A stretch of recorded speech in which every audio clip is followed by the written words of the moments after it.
Hello everyone, this is Coffee Mug from Coffee Mug Gaming. I am re-recording the video that I made yesterday. I had spent the last 9 months or so working on this 10K signs per minute train-to-train base.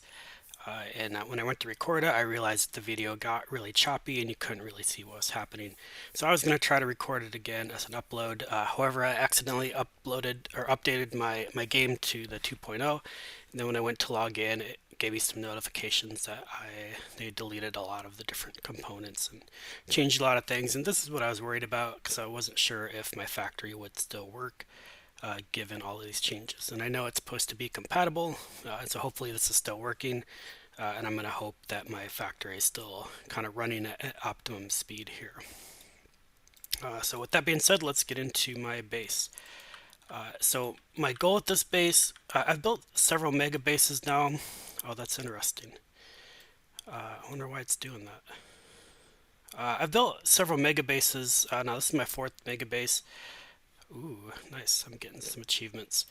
And I already had 38 out of 38 achievements, so I must be getting some of the new ones. This is my fourth mega base. My first one was around 1,000 signs per minute. My second was 2,700. My third one was also around 2,700. Then I expanded it up to around 4,000. And then this is my largest, which was running at about 10K. So if we look at my production here, it's been running about 10K signs per minute for pretty close to 4 hours now. It takes about 2 hours or so to kind of cycle through some of my trains, and so I figured I'd go through 2 cycles, and that gave me a pretty good indicator that my base was functionally running. The last hour it's been pretty consistent at about 10K signs per minute, and I've been really happy with how this base turned out. To start with, I am using these 864 trains. So these are incredibly long trains. This is a new warning that's new to patch 2.0, so I'm not really sure what that means yet. And so basically I have two full trains of science on each side where the white comes in on the side. Drops them off and then goes back and refills. The left-hand side only has 4 functional research labs with the empty one here. Then the right has 5. And so the reason I put these empty ones here is just so when I zoom out, it looks symmetrical. That's really the only reason for decorative purposes. And so the left-hand side, these 4 columns make a total of 4,500 signs per minute. Then each column over here makes around 1,125 or about 5,500 total. So the net, I don't have rate calculator. I don't have any mods right now. I used to have a rate calculator add-on, but these combined lanes made a total of 10,090 signs per minute. When I was doing my testing, so I originally set up only the left-hand side only. Then as I kind of powered up my factory, I kind of made it run at 4,500, kind of fix all the problems with it, and then I added another 1,000, 200 or whatever it is when I would at a time. And I did that by having these little power switches here. And so if you look at, let's see, do they still have electrical lines? Everything looks so different now. No, I used to be able to see the networks. I guess it's not available now.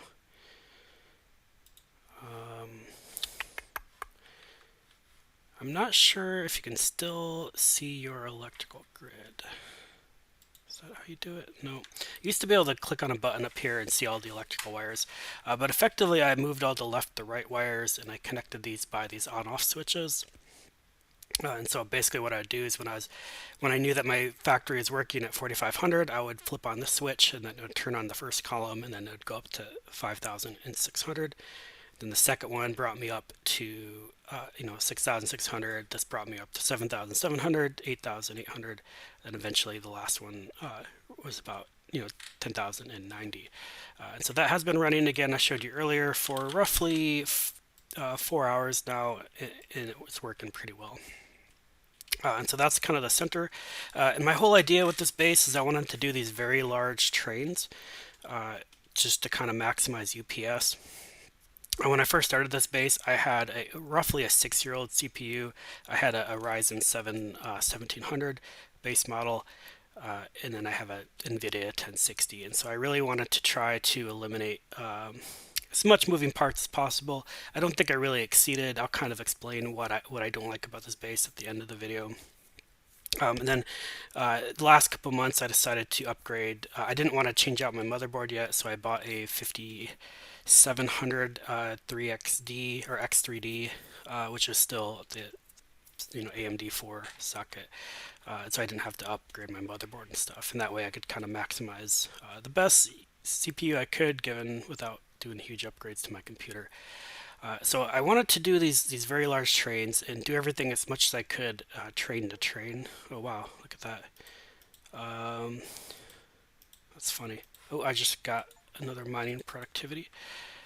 More achievements. This is kind of funny that I'm in 2.0 now. Uh, so basically how this base is organized is I have all of my miners here on the outside, and then I have the first kind of outer circle here. This is a 7 by 7 grid. I have all of the smelters here on the left-hand side, the top side, the right side, and the bottom side. So basically they would mine the ore, then go into the nearby smelter. And then all of my oil and water are produced. Here's where I produce. Oh, it's so weird. Why is it doing that? Pipeline has been overextended. I don't know what that means. Should be working fine, yeah? I'm not crazy. Anyway, that's something new. I gotta figure out what that means. Um, so all my oil is down here, and the water's over here in this area, and then the miners are just scattered throughout the brim. And so these miners were kind of a cool design. So I had a 64 link train, and in order to do direct mining with these trains, I could have done like multiple steps for each, but they're so long you didn't. I would have had 64 train stops just to mine. So basically, I have this set up so the train will come in like so. It'll wrap its way around and go to the first station right here, and then that'll do cars 1 through 4, then 17 through 20. Right, every basically 16 locations it has set of 4. With the mining productivity and these being beaconed with speed modules, these trains fill up very fast. So basically there's 4 different stops now, and it makes its way through the 4 different stops, and it'll fill up the train effectively. And the train looks kind of like this. You have I don't actually need these anymore. This is for some testing stuff. Basically, once it reaches a certain mark, then it moves to the next and moves to the next, and eventually doesn't leave until it's full. And so that's kind of the guide here. Oops. And once it's done, looks like I got some traffic here waiting to get out. Anyway, so then it goes through all of them, and then eventually it takes off and goes to the smelters, right? I really kind of like this design. It took a little bit of tinkering with the angles of the turns and where to place the miners to really kind of get this particular layout, but I got it to work, and it works really well. These trains fill up very quickly. And I kind of like this design. For map generation settings, I did I forget, I don't know if you can still view them once you're in the game, but this was just a regular random map, and I changed, for map settings, I had no pollution, no biters, because I knew I was building this whole map to build a giant mega base. So I had no pollution, no biters, and I maximized ore density, and I made the size pretty large. I don't know if I made the size the maximum, but I did make it pretty large, and that's why I was able to get this kind of series of 4 set of miners here in these locations. So none of these were like spawned in or anything. This is just large ore pile map settings. So that was my miners. I got some copper and iron and plus stone, some stone and coal right here. I only need 1 of each of these for the entire base. I probably should have put 1 on the other side to reduce traffic, but I'm not really planning on working on this base anymore. My oil mining kind of looks as follows. So basically I put this between 2 of these oil patches. The top patch, you can see by the pipes, it'll go mostly to the right hand half of the train, and then these here go to mostly the left hand half of the train. I do have some little bridges here and there like this, just to kind of fill up the pumps on both sides. right? Once one side gets full, it can kind of leak over to the other side. So generally, when a train is ready to pull in, it does fill up pretty quickly. I basically have a pump jack. Each pump jack will go to a single storage tank. Some storage tanks have two, just because there's an odd, weird number of these. And so effectively, I just pump these in. It fills up the nearby tank, and then if there's extra, it can leak over to the nearby ones. And that was kind of my plan. With Fluid 2.0, I imagine this will be significantly better. Oh my gosh, these used to fill up to 1.6 million, and now it looks like they go to 2 million. Oh, they go up to 50K now. I wonder. Oh yeah, see, some of these are now like taking a long time because I don't know. The fluids are all different in 2.0, so I apologize. That's probably looks a little weird. I wonder if that's like not gonna even fill up now. Uh, I wonder if this little error message is going to keep these from filling up. So it's probably going to shut down my base. So this is why I wanted to record this, because I recorded this before. You can go watch my other video. It's really laggy, but I wanted to record this before updating 2.0 because I was worried about little things like that. So anyway, this is my oil train. It was working pretty well with just one. It filled up pretty fast. For my water train, I have a single water loading location. I just took some landfill and made a bridge, and I pump it into a tank and then into the the train.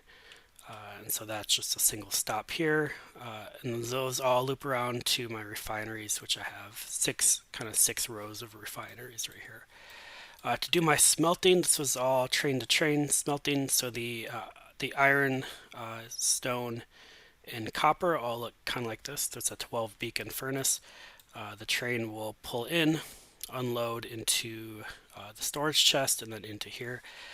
If I had a rate, my rate calculator mod doesn't work anymore. It said it didn't work in 2.0, so I can't show you. But the input speed, I believe, was 3.56 of the raw stone per second. And so I only needed a red inserter on the input side, and then on the output side I have the faster inserters here just to unload as fast as possible. And so that's there's always kind of an odd gap when you do train the trains, because you have to right, there's always kind of goes in chunks of two, so it's got to be an even number of spaces between the trains. And that's, you kind of got to use weird things like this to bridge that odd gap space, right? Because you have three for the beacon, three for the factory, and then three for the other beacon. So that's 9 tiles, and so usually you have to bridge it. It's always an odd number, so you got to bridge it in kind of a weird way. But basically, I have an ore train come in on each side. It takes it up to the smelter, then into my train here, and then the train takes off to go do what it has to do. That looks the same whether it's copper, stone, or iron. Quick autosave. The steel one is a little different. So my steel train goes into the iron and then directly into the steel. I have the red inserter going out because this does produce kind of slow into the box here, then into my train. And that just works on both sides. The iron does overproduce a little bit, so you kind of get stalled out. I probably could have deleted one of these beacons, maybe, or I could have used like a module, the tier 1 or tier 2 module instead of tier 3 module. But it was fine. I just let the iron overproduce a little bit, and it worked out okay. And so I have a bunch of those. I think I have in total, I have 18 of these copper ones, 18 of the steel ones, and then 10 of the iron ones. And then I have 2 of the ones making stone bricks. And that's kind of spread out throughout the base. Basically the same kind of pattern. I have basically iron, steel, iron, steel, iron, steel, spread them out as much as I could. And then iron at the top and either iron or stone at the bottom. And I have 6 of these, one here, here, up here, over here, here, and here. Then down here at the bottom, these are my oil refineries. I wanted to do this all train to train, and so I realized this is probably overproduced, or I have way too many components here from what I actually need. But I did want to my whole goal again, I wanted to see if I could do everything like train to train without kind of mixing stuff. And so each of these columns, it goes from like one storage tank down and through. And so none of the storage tanks ever actually mix. And so the storage tank here, the oil gets dropped off at the top. That loops down here to my factory. The water gets pumped in from the water train that gets pumped in over here. The heavy oil goes down to this tank, which then goes first. It goes to make lubricant, and so if the lubricant gets full, eventually it does. When this tank, I believe I have it set to 15,000. If the heavy oil gets over 15,000, this pump turns on and then pumps the excess heavy oil down, makes its way down to here. I have another water train come in. This right here is the light oil and the petroleum. They're making their way down. So the heavy oil gets pumped into or cracked into light oil, and then the light oil pipe here joins it in this tank, which then pumps it over to here. The reason I did that is because I wanted to have this control network, and so when the heavy oil got above, I believe I set it to 10,000, then the heavy oil would make its way out this pipe down to the petroleum or the light oil cracker, and then here this light oil gets pumped into the light oil train. Then the light oil makes its way down here to my light oil cracker. I got another water train that comes in here, which pumps it down. And then all my petroleum, which was kind of making its way down, eventually makes its way down to here, into this tank, and then into my petroleum train. And you might probably notice that there's some weird little gaps here. So I did use bots to kind of build everything out at first, and this was one gigantic mega bot network. But these little gaps are basically like where I had my little roboports. That's kind of like a perfect roboport size. So that's why there's these weird little gaps like that, in case you were wondering. Each individual grid like this is 896 by 896, which was effectively 4 radar tiles by 4 radar tiles. So six is basically a way to maximize kind of viewing from a radar standpoint. And I actually think that was a terrible idea, which again, I'll explain some of the problems I experienced more towards the end. But that's my oil refineries. The bottom two produce lubricant. The two on the top I left. I basically just deleted the lubricant because I really only needed one of these factories with lubricant. I don't know why I ended up choosing two, but I deleted the lubricant factory here, and then that made it a lot easier just to reduce moving parts. So those are, and so 4 of those are basically don't have the lubricant, but they're the same otherwise. Okay, so that's my main production, and then going into it's just kind of an overall factory design here. So again, you probably saw I had my smelters and oil refineries on this outer 7x7 grid. On the inner 5x5 set, this is when I have the more common materials or things that I only use once. So I have a lot of the like green circuits, red circuits, rocket fuel, copper, right? That's on this one. And over here I have some of the lower module ones. What is this one? Oh, this is my, this is kind of funny. This was I believe a speed 1 module, but it looks like, no, what was this one? Oh, this was a rocket control units, I believe. I think they got rid of rocket control units. Is that right? Yeah, there's no more rocket control unit. So this was a rocket control unit build right here. So it's kind of, you notice it's missing now, which is kind of funny. So basically, then basically everything would kind of work its way in, right? We make this, do all the smelting and oil refining on the outer rim. We have the more common goods on the second rim, then the more advanced ones here in this grid where you had most of the like the yellow and white science and purple science things. And then the bottom two here are the actual science productions. So that's kind of how I organize it. It basically makes its way from outside in for the most part. And so then I'll kind of walk you through my individual components here. The red science was one of the easier ones. So I have a gear train. This was an iron or copper train, so the copper unloads into this chest. The gears go onto a belt to make its way under. That way I could get both of these, and then that goes directly into a train. The red inserter was fine here because the output was, I believe it made like 1 per second. So the red inserters in 1.0 or 1.1, whatever patch it was on, can carry 3.6 items per second. So I tried to use red inserters where I can just to bridge these weird gaps and reduce inserter arms as much as possible. So the copper just comes from the refineries. To make gears, I have a gear factory. I only needed one kind of gear production center for this entire base. This was kind of a very simple one. The iron train comes in, loads into the chest, and I have a side loader here just to make this as compact as possible. And these 64, there's 64 car trains here, so I have 64 factories. And this was enough to basically provide for the entire base right here. So that was my gears, and that let me make my red science. To make my green science, we need inserters and belts. Same, you might notice I have a lot of similar patterns here. So this is my 1, 2, 3, 4, 5, 6, 7, 8, 9. This is a 10 beacon setup.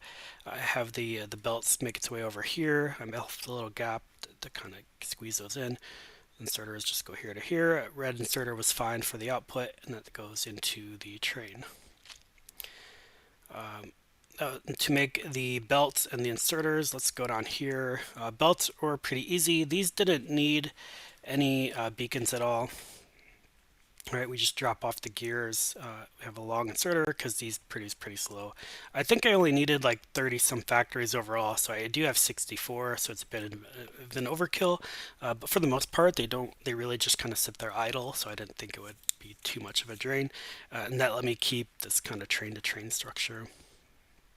The iron plates make its way on the belt, right? These just unload with the red inserter, then out to the train.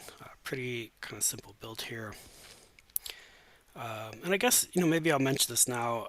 This is how I fuel all my trains. So each location has like a drop-off location and a pickup location. So I have all of my fuel come in down at the bottom here. This is my fuel train. And basically this belt here would read the belt and it would say, hey, if there's no rocket fuel, it would send a signal and send a train in. So right. And if there was stuff on the belt, it didn't send a signal. So it looks like this one needs a train coming in. Then that makes its way up. All of the pickup locations, I just branch off and feed the trains. And that's how I field all my trains. Anyway, so going to the inserters here, we have the copper and gears, or sorry, the iron and the gears coming from the top.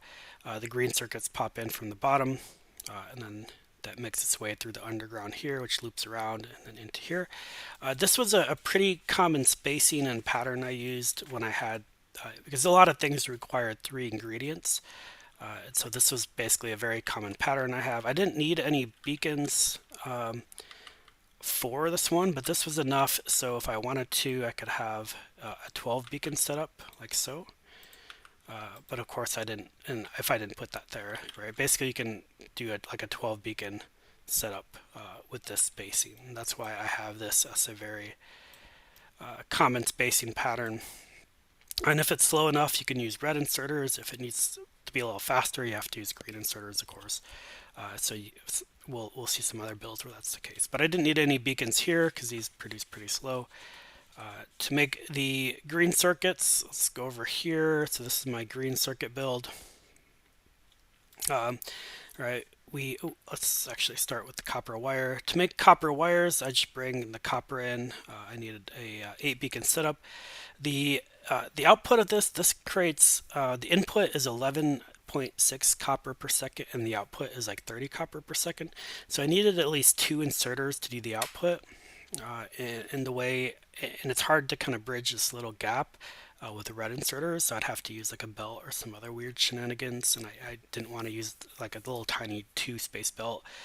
And so I used a card, which is kind of like a larger chest in many ways, and I just put the cart here. And that way I can still output the 33 wires per second into there. In hindsight, I think this was a really terrible idea. One, because you basically triple the amount of trains you need instead of just carrying around copper. My vision for this base was to try to do everything train to train like this, even though now that I've built it, I kind of fully acknowledge that this was a terrible, terrible idea. And if I had to redo this, I probably would not do it this way. So anyway, that's where my copper wires get made. Then the green circuits come up here, the copper wires pull in. This is a 8 beacon green circuit. This takes an input of I think 30 copper per second, right? Yeah, 34.8 per second. So I needed two inserters to bring it in, and then to bridge that gap, I used a train. Then the output is, I believe, was like 16 per second. So I really needed to do chest to chest here. And then I used another car here to kind of bridge this two space gap. And that was enough. So I didn't, as this was able to get enough copper wires in and green circuits out with an 8 beacon setup. And that just to kind of minimize my space. I don't like that I had to use cars because cars are kind of annoying because you can't. Or if you try to do it, you can't. Well, now you can. You used to not be able to blueprint cars in 1.0. Like now you can apparently, which would have been really nice when I had to go place like whatever, I don't know, hundreds of cars throughout my map here. Um, that's actually incredible now that you can blueprint these vehicles, right? But this is very helpful. It allowed me to bridge this gap and still have things go fast enough. So that was everything I needed for green science. To make blue science, we needed red circuits, sulfur, and engines. And all of these inputs are pretty slow, so it was fine to kind of bridge this gap. This was that space I was talking about, right? I could put beacons here, here, and here, and then that would be tileable throughout my base, basically. So I didn't need a full 12 beacon here. A 9 was sufficient for the blue, right? And red inserters where I could, because this generally goes pretty slow input and output with the sulfur. That worked great. So that was my blue science. To make my red circuits, so here's a red circuit build. This is a this is a plastic train, I believe. Yeah, this is a plastic train. Looks like it's empty right now. I put the copper wire here at the top because the copper wires I think needed 4 per second, so I had to make sure the copper wire was on a belt and that would go fast enough. Then I could use the plastic here, which I think only needed 2 per second. So the red inserter was fine and fast enough to handle all of the plastic inputs here. Then the green circuits made their way around the bottom. Then it output slow enough that a red inserter was fine. To make the plastic for the red circuits, I have 3 plastic units scattered throughout the lab. The petroleum comes here at the top that gets pumped under down to my chemical plant. The coal burns through quite a lot of coal, so I ended up using, instead of having red inserters, one, it used up coal fast enough that a red inserter was too slow. So I basically have 2 buffer chests worth of coal, just because this really will burn through a ton of coal when it's really pumping out. Right, and then the output down here, I do have kind of a weird little output setup. Where I have the red inserter coming out this way, which goes the red inserter chest to chest to chest. But it does produce like 15 per second, so I needed both a green inserter plus a red inserter. So I have this green inserter here as an output, which loops around on this belt, then side loads into this chest and into the train. So I kind of have a huge like plastic buffer storage in my factory. So that was my plastic storage. That was my red circuits. To make the sulfur for the blue science, I have a little sulfur setup over here. These you only needed to 4 beacon. I only have 1 sulfur production in the whole factory. So we have the water and the petroleum make their way in. Those just get pumped down to my sulfur chemical plant, then outputs to the chest and into the train. To make the pipes for the engines, this was a very simple build. I don't remember why I put a single speed module in there. I think I did that instead of a beacon because I want to say it used slightly less power. I could be wrong. I'd have to. I think I built this one. So I've been working on this factory for about 9 months, and I think I did that like way back. Like almost 9. This is one of my first builds, so I don't really remember why I chose to do it this way. Probably would not do it this way in the future. There's probably better ways to do this. Like the copper wires, I probably would never even have an independent, pipe production. I think this was kind of a waste of a train, waste of inserters, and I could have just built it right on site where I needed it.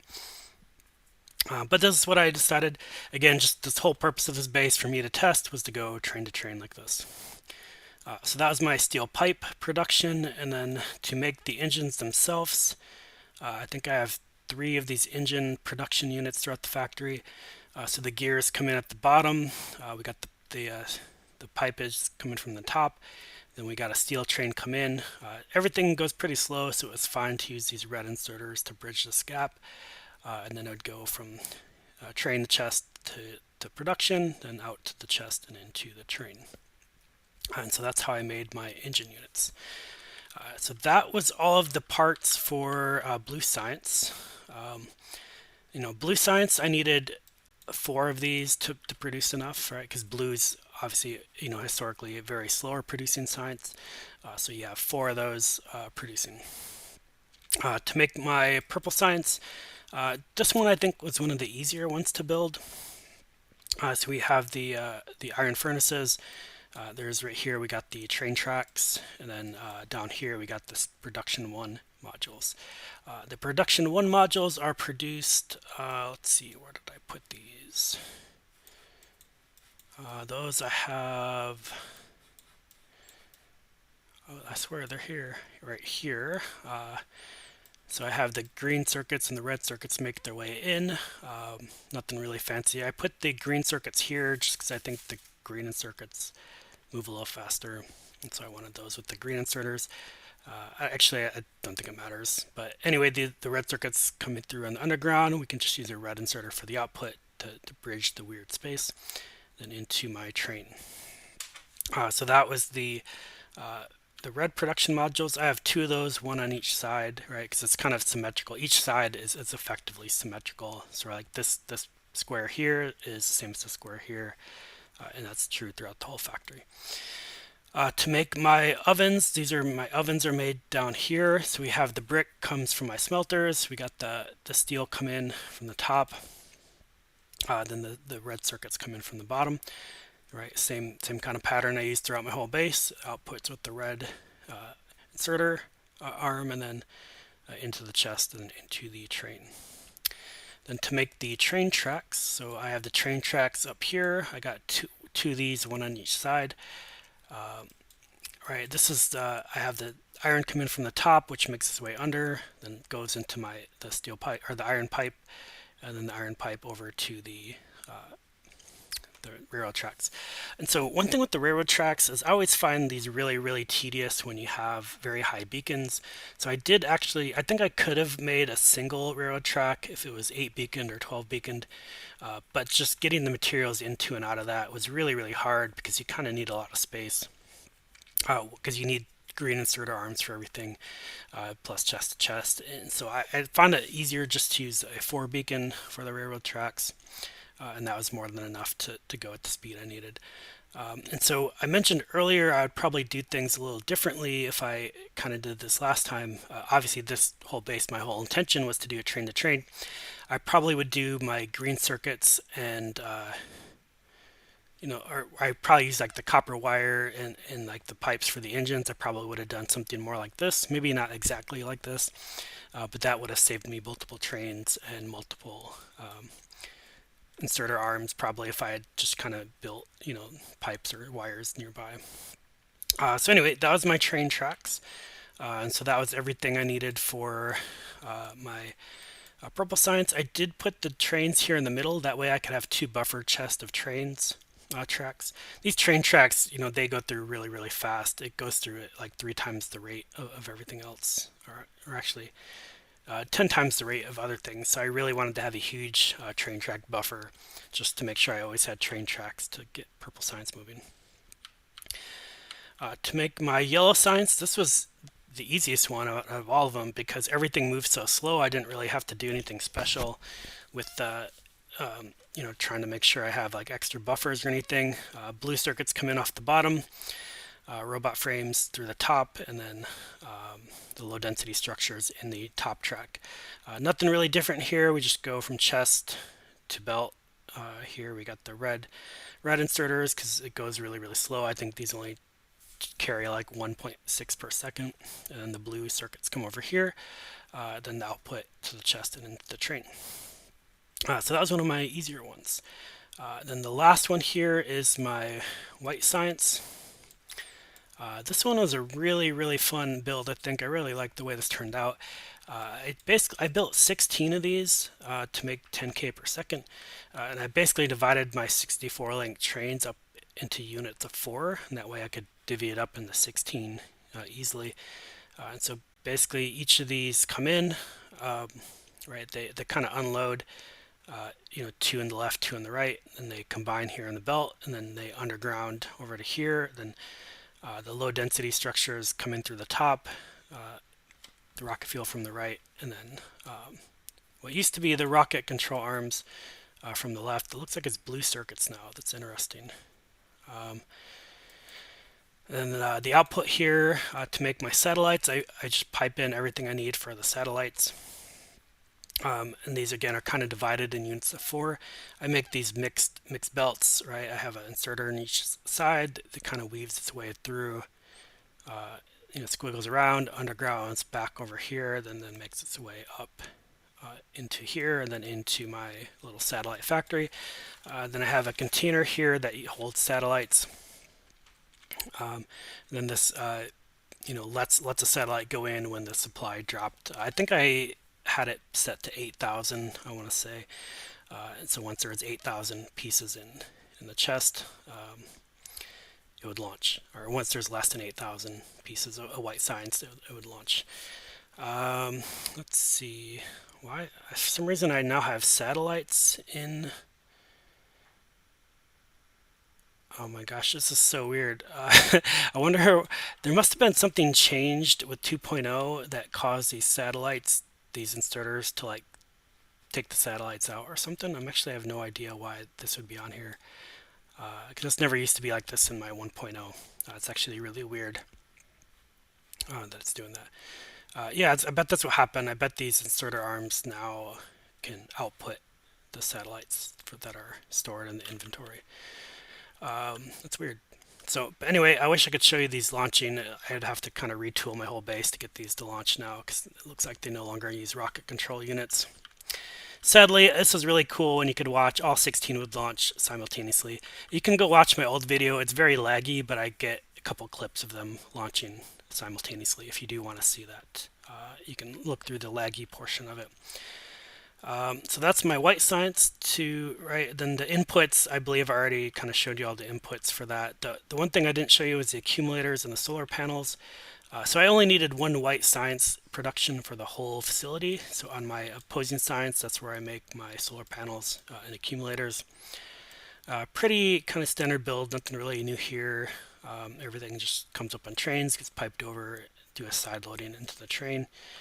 And that's also true here. Right, the batteries come in into the accumulators and out through there. And I guess now that I think about it, I never did show you how to make the robot frames for the yellow science. Here are the robot frames. Right, I have lube comes in at the bottom, just piped down over here. Right, green circuits and engines come in. Nothing really new from that end, but I kind of put the lube down here to go side loading into the side here, and outputs into the train. So that was my engine units, and then here I got the speed 1 modules that I used to use for a variety of things. This looks exactly like the production 1 modules for purple science, just red and green come in through the belts into the facility and out to the train. Let's see, the sulfur I need for the blue science is over here. So I got the water come in from the top. This was the sulfur. The water comes in the top, sulfur comes in here, just direct loads from the chest to my factory. The iron comes in from the bottom, into the chest, over to the belt and in. Then that outputs to the tanker, then into my sulfuric acid train. So that's my sulfur production. To make my, let's see here. This was my rocket control units. I showed you this earlier. The speed 1 modules and the blue science pull up. Same. Oops, is that a belt? Shouldn't be there. right? Just kind of offloads into a chest. We got the belt underground into the factory and then out to the train, but they no longer exist. To make my low density structures, I'll use this right here. I had to make sure I put the copper either on the top or the bottom because the copper, I believe, you use 5 per second, and so I couldn't use the red inserters here, and I didn't want to have to use two chests with 3 red inserters.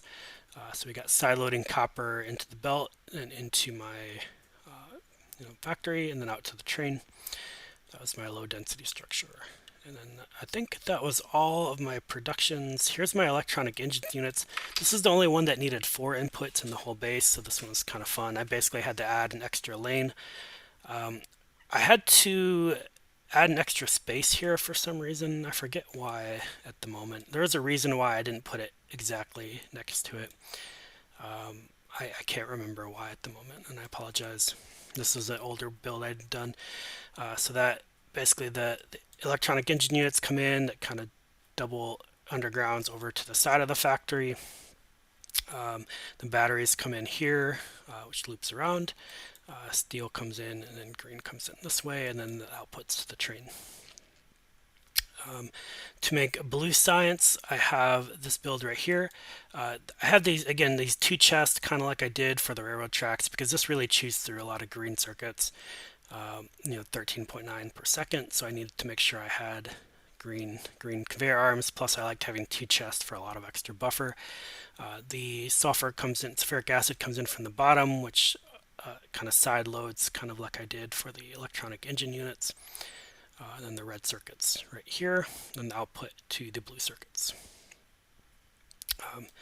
Okay, then the last sort of build that I haven't shown you yet is this rocket fuel. This is actually a really kind of fun one, I think. I have the light oil come in from the top that gets pumped down into the light oil factory and then out to the rocket fuel and then the chest and the train. I have a 9 beacon set up for the rocket fuel, and I only have 6 for the solid fuel, and that's all I really needed. And this obviously produced a little excess of solid fuel, with even though it has less beacons. So that worked out really well for me. This was a really kind of very simple, fun one. I think I really liked that one. Okay, and I think that's all the different units I have. And then once all of the science got finished, these trains would make their way up here again back to my science research, which I showed you a little earlier. And then the trains come in. Each of these trains carry, when they're full, they carry 512,000 science, I believe. All right, so most of my science production still cost 437. So a single train on each of these would do more than like one full mining productivity research. All right, and so each half, so if each train contained 512 science in it, that would each side empties about 5,000, 4,500 on the left, 5,500 on the right. So the train on the left, where there's only 4 research facilities, that takes 113 minutes to unload, right, on the left-hand side. So it takes almost 2 hours for these trains to unload on each side. And it takes about 2 hours to load the trains up. And that's why when I kind of showed my science production earlier, that's why I wanted it to go through at least 4 hours, because that would have been 2 train cycles all the way through. Just so once I figured if I had made at least 2 train cycles through, everything would have been good, because that would have kind of used all the resources it needed to build everything it needed. What is this thing right here? Science. I don't even know what that is.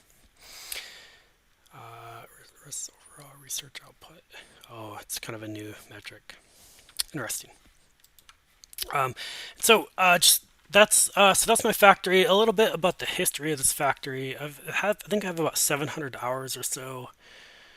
I started out up here. I really kind of took my time getting started because I was trying out a bunch of weird stuff. I was going about 145 signs per minute for a while. That was kind of my main base, and then I was building up to around 450. So 460. I was working on kind of like a blueprint of a module factory that had like a small perfect ratio factory with 5, 6, 12 seven and seven of my different sciences, where I could just kind of take that blueprint, pop it down, and add 467 science or whatever it was. I forget off the top of my head. And so I was kind of working on that, and then kind of working on my main factory, getting everything up to blue belts. My main factory ended up being about 300 signs per minute, which you can see it's about right here.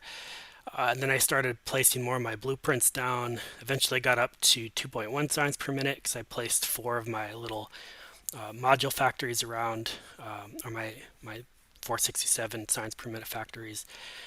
And so I was testing all that out, and then right about this point, I decided I wanted to go big and go up to 10,000 signs per minute. So I tore all of that down, and I started working on my building out the infrastructure for the base. And so basically, what I did is I built these giant grids with the bot network, and I built all of these solar panels that are in most of the squares. And so I spent a very, very long time just building all that out with bots, probably like 200 hours or so. And that's why I kind of dropped down to 300 signs per minute for several hours. This is like 200 hours. And then during that time, I was building all of my production units to get this factory up and running. Then right here is when it finally kind of kicked off. I kicked off the left-hand side. Let's see here, which it got up to 5,500 signs per minute because I turned on the right-hand side at first. Then once I kind of got the factory going, I realized that the original the train design that I had was terrible. That's not my strong suit in this game. Is not trains. I'll say that much. And so it took, I was getting tons of traffic jams, and I had to just shut my factory down and kind of try to fix my train tracks. And I was spent a couple hours fixing it. And then I turned off the right hand side of my science production over to my left hand side, which did 4.5 signs, 4.5K signs per minute. That way, it's just to kind of slow the production down a bit while I was getting stuff fixed. And then eventually, everything just got shut down and traffic jammed. And I was like, oh. And it got going again here for a second, but then I just had to like shut everything down and like rebuild my entire train system. And I'll talk about that in a moment. And eventually that took me like another 40, 50 hours just to get all my train tracks situated because I kind of already built everything and I realized that it wouldn't work because I was getting too much traffic. And then eventually I got it up and running again these last couple hours. Then once I got it up and running after fixing all my train tracks, then I started having power issues because my factory finally got like fully up and running at a consistent basis, and I realized I hadn't built enough solar panels. And I was kind of fixing power issues for a good 10 hours. So I basically spent like another 10, 20 hours just building more solar panels and getting those placed. And eventually I got that to where it was steady and I had enough solar panels. Then I started flipping those. I mentioned I had these little switches right here where I could kind of flip on another 1,000 signs per minute or so each time I hit that switch. And so you can see that right around here, I was at 4,500, so the left side was running. Then I hit that first switch, that brought me up to 5.4. Hit the second switch, went up to 9.2, right, which is, or sorry, first one went to 5.4, then 6.6. I let it run for about 2 hours. Then I went up to 7.7, and then here I was like, okay, I'm going to do a long test at 7.7 signs per minute. And I went out to spend the evening with some friends. I was going out for like 4 or 5 hours, and I figured this would be a great time to kind of do some long-term testing. And it turned out because my mining productivity was relatively low, given like the amount of science I was producing, my science research queue actually ran out. That's why there's that drop there, because I was like, all of these were gone basically. I couldn't research it. Like all my queue ran out.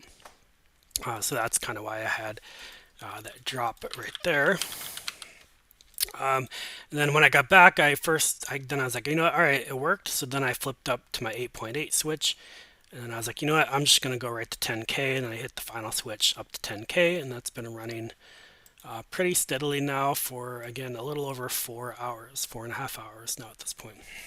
And so I'm pretty sure this would keep working. I kind of showed you earlier where it looked like my oil kind of stopped oiling because of some new. I don't even know why I have no idea what's wrong with that. But it's right. So I'm not making oil anymore. So eventually this will kind of shut down because of the new Factory 2.0 stuff. Plus, like I don't have rocket control units anymore. So I wonder if I can actually do this. Let's see if I can launch a thing for you.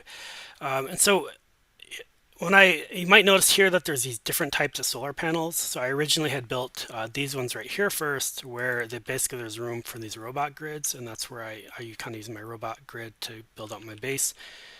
And I really underestimated the amount of power I need, so I started building these kind of smaller units, right? Where if you have, basically I took this thing right here, which has 104 solar panels, 86 accumulators, and I started kind of putting all this together, and that connects all of these substations perfectly. And I can started putting these anywhere I could fit them, and that's why I got all these weird other little solar panel patterns scattered throughout the base. So that's what I was doing for about 20 hours. I was just using my spider trons to go around and kind of build these extra solar panels everywhere just to get my power situation going.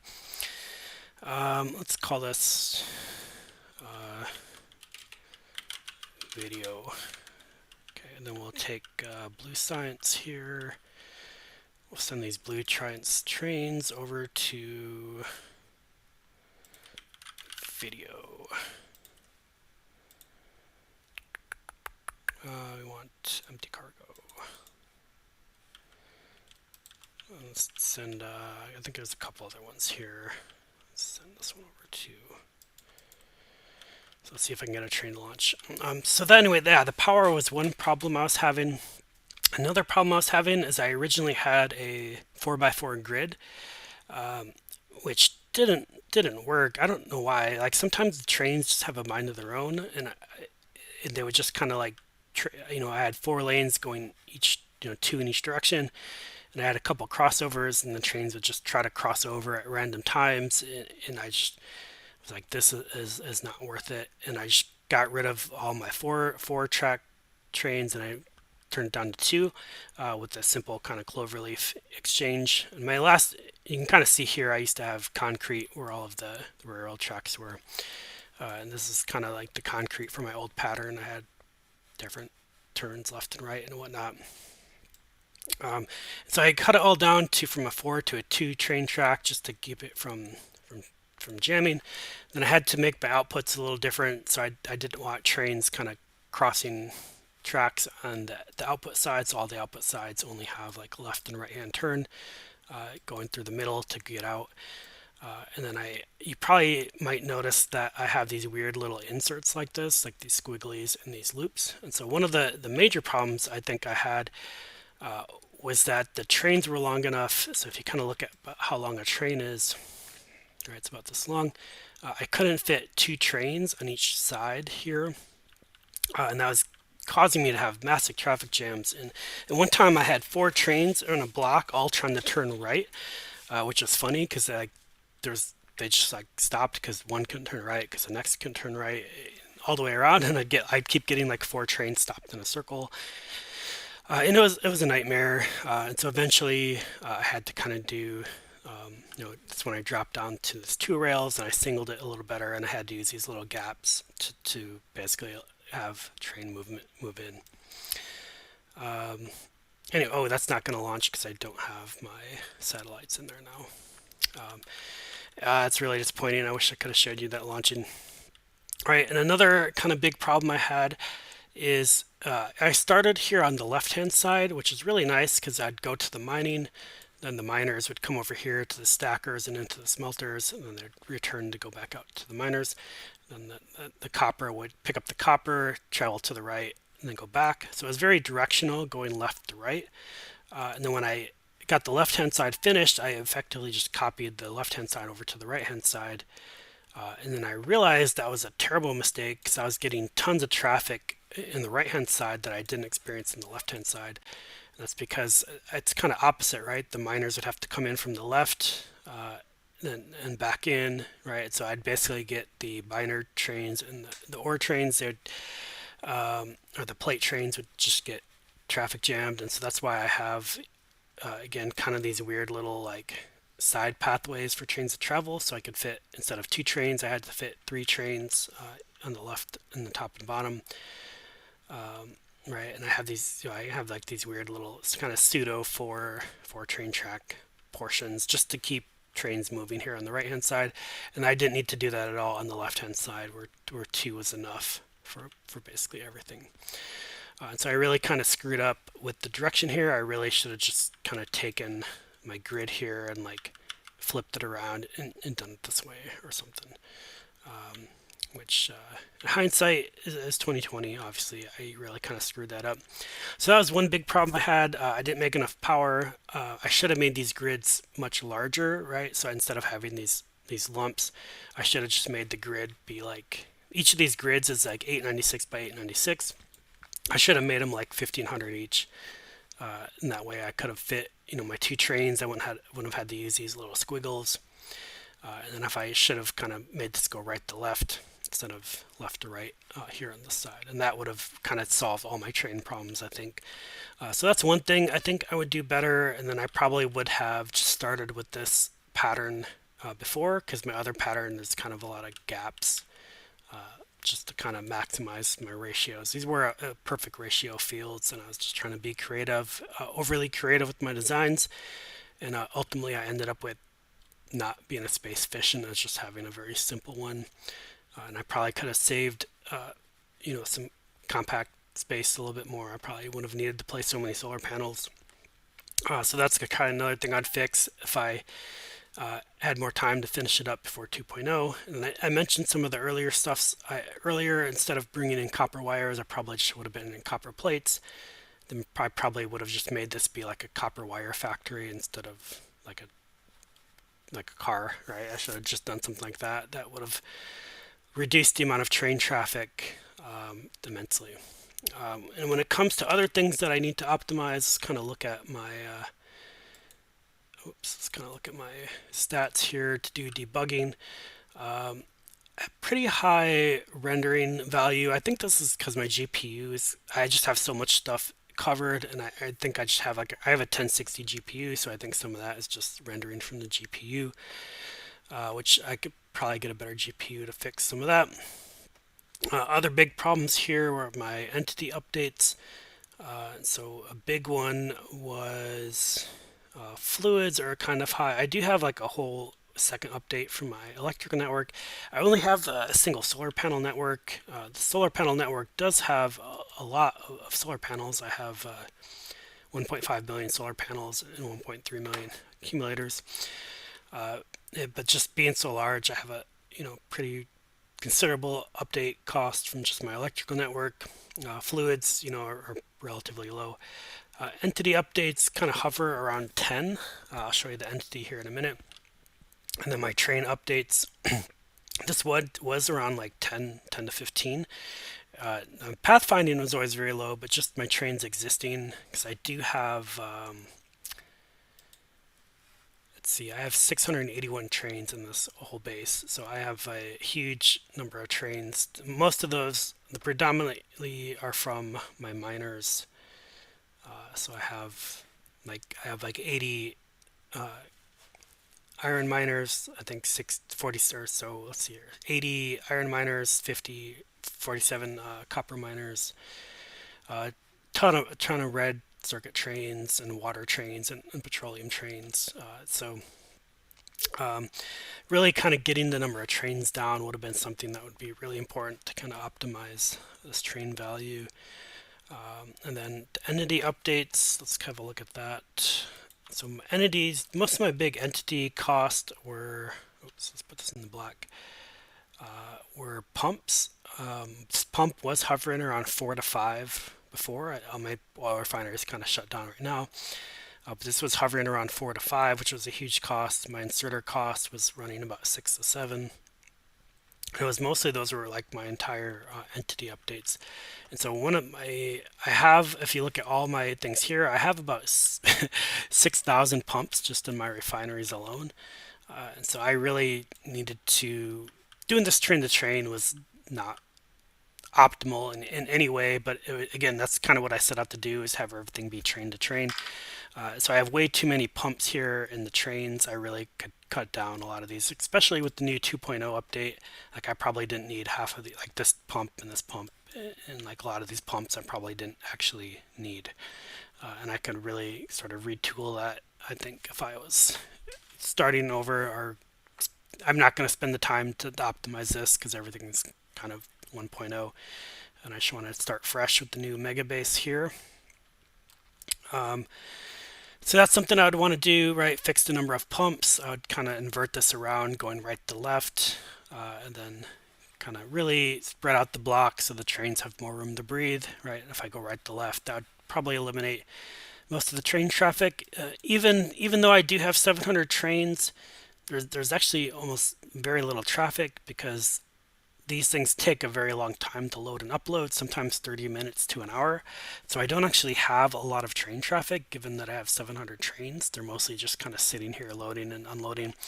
I think the Blue Science, actually, the Blue Science takes like 3.5 hours just to load a Blue Science train, right? So like traffic is very minimal given the number of trains, but I even then, like the right hand side gets really congested, so I really would need to fix that if I was trying to optimize it. I'd kind of fix the number of pumps here and then kind of fix some of my builds to really reduce it. When my factory is really running kind of full speed, I was getting, let's see, let's kind of focus here on the center.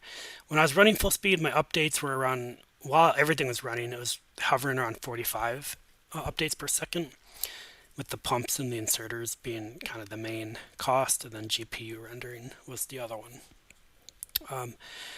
So anyway, that is my 10K signs per minute base.